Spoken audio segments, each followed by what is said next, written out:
વિરોધ તો એટલો કરવો પડે છે કે ગેસના બાટલાનો છે, પેટ્રોલનું છે, ગટરનું છે, પાણી ખરાબથી ઝાડા ઉલટી થાય છે, રોડ કર્યા છે, પાછો રોડ ખોદી અને એક ડામર રોડનો રાઉન્ડ કર્યું છે, બીજા રાઉન્ડમાં તો કાંઈ કર્યું નથી, પાછી પાઇપલાઇન નાખીને પાછો રોડ ખોદી નાખ્યો છે. કોઈ આરએમસીમાં કે એમએલએ કે સંસદ કે ધારાસભ્ય કોઈ કંઈ ફોન ઉપાડતા નથી, કોઈ પૂછવાય નથી આવતું, પબ્લિક બહુ હેરાન થાય છે.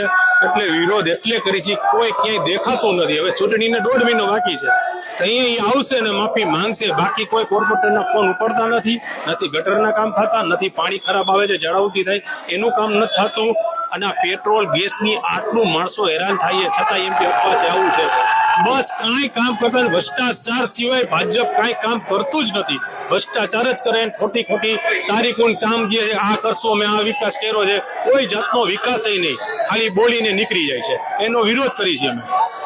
એ પેટ્રોલ પંપમાં એ કહે છે કે અમારી પાસે છે નહીં, અને એ અગાઉ એને વેચી નાખ્યું છે, એટલે એને પેટ્રોલ પંપ બંધ કરી નાખ્યા છે કે અમને વધારે આપો, એટલે સ્ટોક ભરી અને ભાવ વધારી નાખશે અને પછી પેટ્રોલ ચાલુ કરી નાખશે. પેટ્રોલ પંપ બંધ છે, એ લોકોએ એવું કીધું છે કે અમને ઉપરથી આપતા નથી સ્ટોક, અને સરકાર એમ કહે છે કે અમારી પાસે છે, તો કાં કેમ નથી આપતા? તો પેટ્રોલ પંપ બંધ કેમ થઈ ગયા?